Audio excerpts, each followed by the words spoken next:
Good evening mga lods. Inaabot na kami ng gutom sa kalsada. Kasama ko nga pala ang aking mga junakis. Inaabot ko ng gutom. Kaya sa loob na kami ng kotse kumain.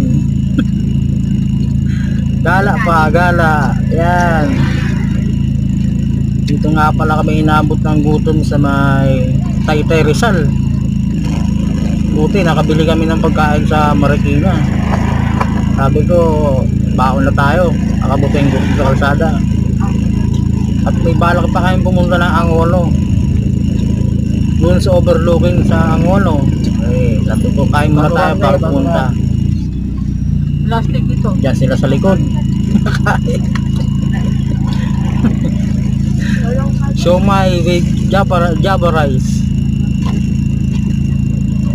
Sarap naman kasi gutom na kami. Ano dahil? Niyaya ko sila na gumala eh. Kaso naabuti kami madaling araw to pag uwi.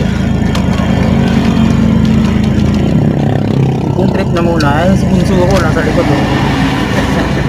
Nakatalikod si bunso. Nanginginain na rin. Tulog na yan kanina eh, bagsak na eh. Eh no, nagising kasi ano na raw, eating time eh.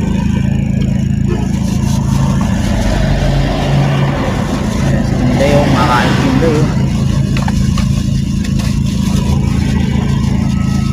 Kami ko pala ang aking mahal na asawa.